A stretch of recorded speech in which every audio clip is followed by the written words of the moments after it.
Balik lagi di podcast KPP Pratama Curup, Pak Deknian. Halo kawan pajak, hari ini aku Anis yang akan menjadi podcaster kali ini di segmen Ojak, Obrolan Pajak.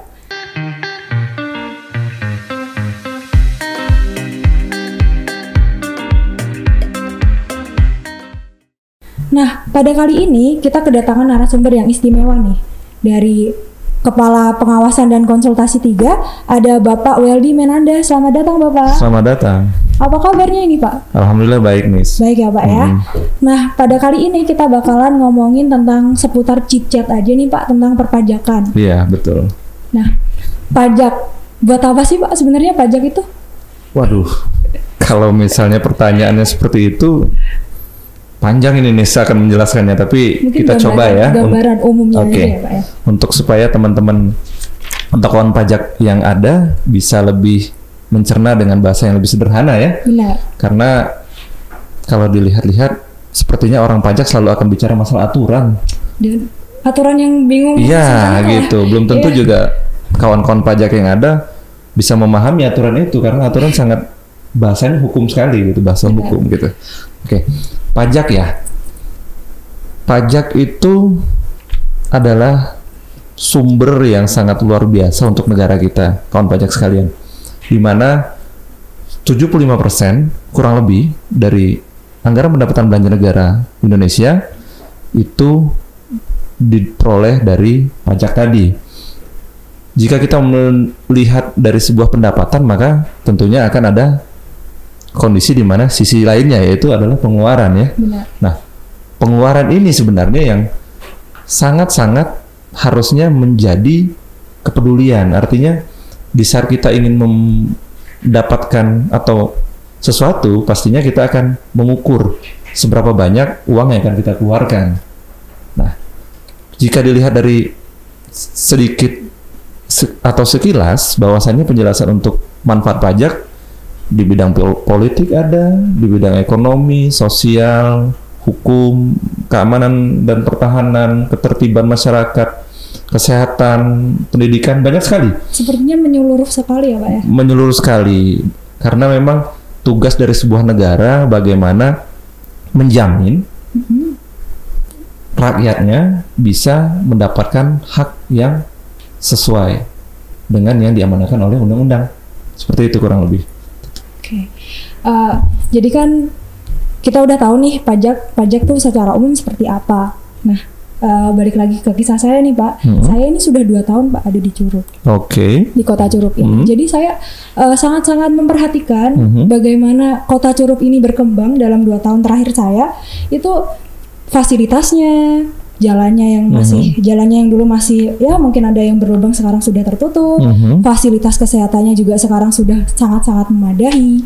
Nah, Bapak sendiri kan kurang dari 1 tahun ya Pak ya? Ya, saya masuk ke Curup ini baru sekitar 5 bulan ya, Nes ya. Nah, menurut Bapak nih, bagaimana potensi perpajakan yang ada di Curup ini seperti apa? Oke. Ini kan masih 5 bulan nih. Oke, sekilas kalau misalnya kita lihat ya, Nes ya, potensinya cukup besar, tetapi pada kenyataannya memang kurang lebih banyak yang belum terjaring sama kita. Kalau saya lihat, salah satunya adalah aktivitas ekonomi setelah jam kerja kita. Begitu. Kita bekerja dari jam 7:30 sampai jam 5 sore ya. Itu jam kerja kita. Nah, pada kenyataannya putaran ekonomi juga banyak dilakukan setelah itu. Sampai dengan tengah malam mungkin ya, atau dini hari. Iya. Di mana aktivitas ekonomi seperti itu sama sekali belum dapat kita petakan dan kita hitung potensi berapa banyak sih yang ada di sana. Itu yang pertama. Terus yang kedua juga, jika dilihat kurangnya pemahaman masyarakat atau wajib pajak, itu menjadi sebuah hal yang kalau buat saya apa ya, tugas berat sebenarnya dari KPP Pratama Curup untuk bisa memberikan pemahaman itu. Karena kalau misalnya kita lihat pajak yang kita pungut ya, secara teori juga ini merupakan pajak yang sama sekali tidak mendapatkan manfaat langsung untuk si pembayar pajak, gitu kan? Iya, kita pun juga petugas pajak juga membayar pajak, tapi juga kita tidak merasakan manfaat langsung tersebut seperti itu. Nah, berbeda dengan mungkin retribusi atau juga beberapa pajak yang ada di daerah, di mana pajak tersebut bisa dibayarkan, maka akan mendapatkan manfaat langsung. Contoh misalnya seperti ini, wajib pajak yang membayar pajak reklame. Di saat dia ingin mencantumkan iklan di papan billboard, maka dia harus membayar pajak reklame. Artinya, si wajib pajak tadi setelah membayar pajak, maka manfaatnya diterima. Pesan atau informasi yang ingin disampaikan di billboard tadi itu langsung bisa disampaikan kepada para masyarakat yang mungkin berlalu lalang di sekitar sana. Begitupun juga misalnya pajak kendaraan bermotor, misalnya seperti itu. Jika tidak dibayarkan, maka bisa jadi kendaraan bermotor kita tidak bisa jalan karena akan ditilang dan segala macam seperti itu. Nah, sedangkan pajak yang kita kumpulkan itu sama sekali wajib pajaknya tidak bisa merasakan secara langsung. Itu juga yang menjadi hal yang harus terus-menerus kita informasikan kepada masyarakat ataupun juga wajib pajak yang ada. Nah, kan kata Bapak tadi manfaatnya tuh secara tidak langsung ya. Mungkin kawan pajak juga masih kayak ogah-ogahan lah bayar pajak, toh juga saya nggak dapat apa-apa gitu kan. Padahal manfaatnya besar sekali ya Pak ya. Betul sekali Anis. Manfaatnya di berbagai bidang ya kan Pak ya. Mungkin boleh dijelaskan Pak manfaatnya apa sih? Nah, sekarang kita lihat di kondisi terkini aja ya. Kondisi terkini kita ini, kita sedang mengalami pandemi COVID-19. Nah, begitu banyak sekali alokasi pajak yang digunakan untuk menanggulangi pandemi ini. Yang terbaru mungkin program di tahun 2021 dan saat ini sedang berjalan adalah bagaimana vaksinasi akan diberikan ya kepada seluruh masyarakat Indonesia agar masyarakat Indonesia itu bisa mendapatkan kekebalan komunitas atau herd immunity ya secara keseluruhan. Itu menghabiskan dana yang sangat luar biasa dan triliunan begitu. Jika kita lihat banyak sekali negara-negara di dunia yang masih mengantri untuk mendapatkan vaksin tersebut. Tetapi ketersediaan dana yang dimiliki oleh Indonesia dari dana pajak yang dibayarkan oleh masyarakat untuk kita bersama membuat kita bisa menjamin vaksin yang bisa nanti disuntikan atau diberikan kepada masyarakat Indonesia. Begitupun juga salah satu juga yang bisa kita lihat dari sisi biaya yang dikeluarkan untuk menyembuhkan masyarakat Indonesia yang terkena COVID-19. Begitu. Dimana di saat seseorang dinyatakan positif, maka sejak saat itu apakah dia mendapatkan perawatan di rumah sakit, apakah dia mungkin isolasi mandiri seperti di kota-kota besar itu ada hotel ya yang disediakan oleh pemerintah untuk bisa isolasi mandiri di sana karena memang keterbatasan kamar rumah sakit. Ya, itu merupakan sesuatu yang ditanggung oleh negara, biaya minimal kalau isolasi mandiri tanpa gejala pastinya obat-obatan, ya kan, kamar hotelnya ataupun juga tempat menginap, begitupun juga dengan makanan-makanan yang dikonsumsi. Iya, benar. Ya, ini adalah pembiayaan yang dilakukan oleh negara yang bersumber dari pajak, Anis. Berarti besar sekali ya Pak ya. Betul sekali. Nah, mengenai perpajakan sendiri nih Pak, uang pajak, ini kan pasti beredar stigma di masyarakat nih. Uang pajak yang kita bayar tuh bener nggak sih ke kita langsung? Apa ada yang mungkin disalahgunakan atau apa? Nah, menurut Bapak tuh seperti apa stigma-stigmanya seperti itu? Ya, memang banyak sekali informasi yang mungkin kita bisa lihat di media cetak maupun elektronik ya. Dan saat ini di televisi dan di mana-mana di saat ada penyalahgunaan anggaran dan segala macam yang bersumber dari pajak, seluruh masyarakat akan sangat terluka sebenarnya. Iya, dan berdampak sekali. Nah, betul sekali. Ini yang harus kalau saya lihat memang harus kita bersama-sama mengawasi sebenarnya. Sama-sama mengawasi penggunaan itu. KPP Pratama Curug merupakan salah satu unit kerja dari Direktorat Jenderal Pajak yang mendapatkan amanah untuk mengumpulkan penerimaan negara dari pajak itu bertugas untuk pengumpulan. Tetapi pada waktu menyalurkan anggarannya, menyalurkan uangnya ke seluruh kementerian dan lembaga ataupun juga ke pemerintah daerah sampai ke desa-desa.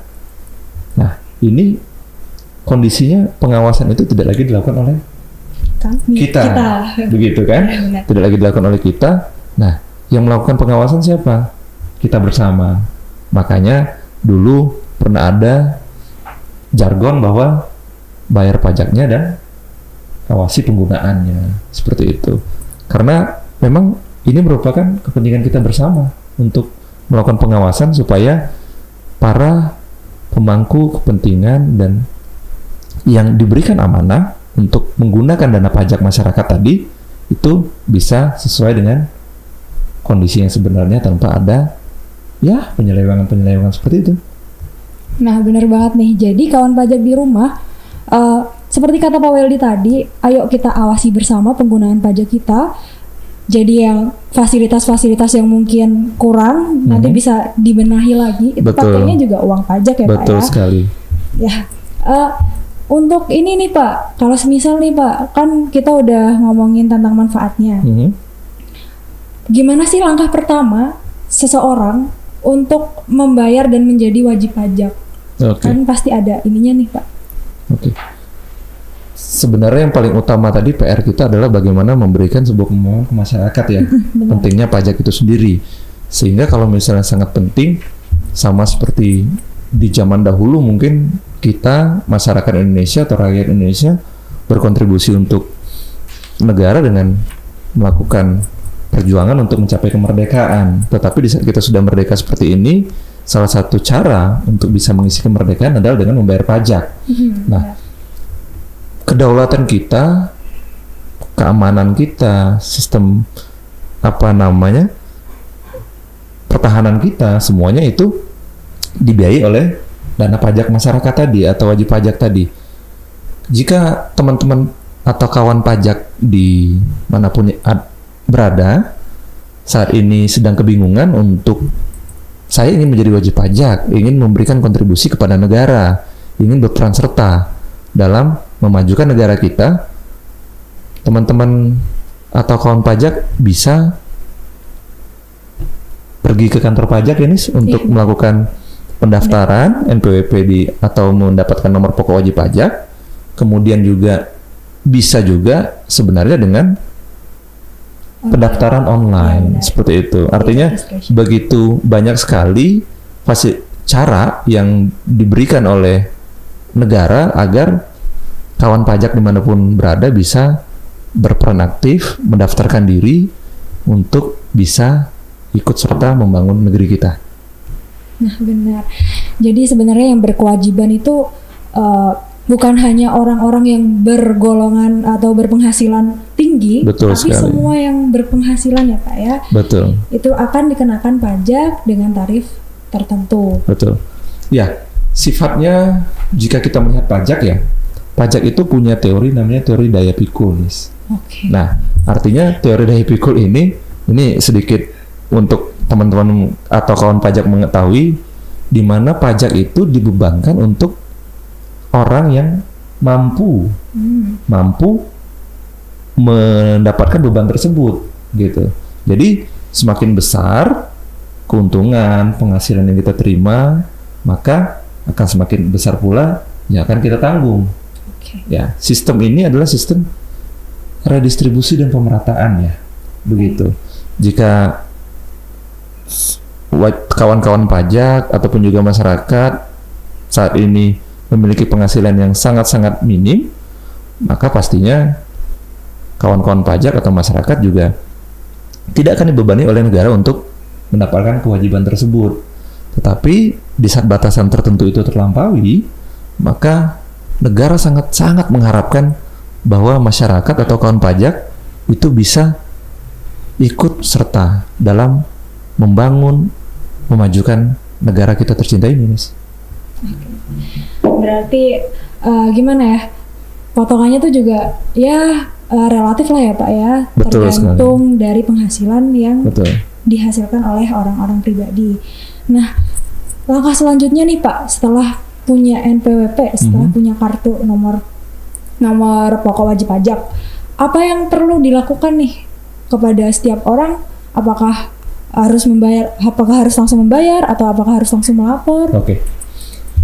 Sistem perpajakan di Indonesia ini jadi lebih berat bahasannya kawan pajak ya. Sistem perpajakan di Indonesia ini adalah self assessment system, Anis, di mana negara memberikan kepercayaan yang sangat tinggi kepada wajib pajak untuk dapat memperhitungkan, membayar dan melaporkan pajak yang seharusnya dibayarkan oleh wajib pajak. Nah, kondisi-kondisi inilah yang kadang-kadang harus sedikit lagi dibimbing kalau menurut saya. Artinya gini, kawan-kawan pajak atau wajib pajak bisa jadi kebingungan. Saya punya penghasilan seperti ini, besarnya seperti ini, berapa sih kira-kira? Ya, gitu.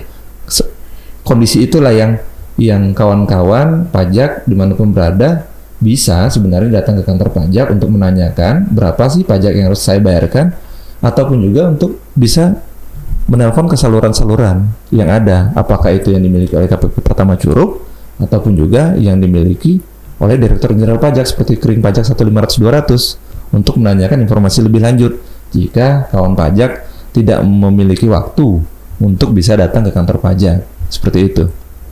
Oke, berarti nggak ada pengecualian ya Pak untuk takut ke kantor pajak nanti disuruh bayar gede atau apa gitu. Nggak bakal mungkin seperti itu ya Pak? Tidak akan seperti itu, karena jika dilihat KPP Pratama Curup merupakan salah satu kantor pelayanan pajak pertama yang ada di Indonesia ini, sangat memegang sekali prinsip pelayanan prima ya kawan pajak sekalian, memberikan pelayanan terbaik untuk wajib pajak.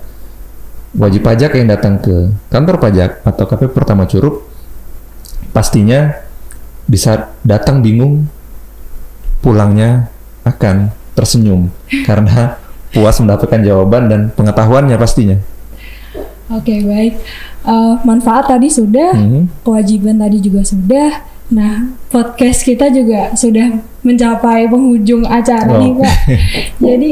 Jadi kawan pajak, saya juga mau menekankan buat jangan takut-takut buat ke kantor atau buat mungkin tanya-tanya ya Pak ya ke kami, silahkan saja. Dan pelayanan kami juga tidak memungut biaya apapun ya Pak ya. Pastinya. Karena pelayanan kami juga gratis untuk masyarakat. Jadi kami tunggu kedatangan kawan pajak untuk melapor atau membayar ya Pak ya. Jadi sampai di sini dulu podcast kita hari ini. Sampai jumpa di podcast selanjutnya. Jangan lupa subscribe, like, dan juga share. Bye.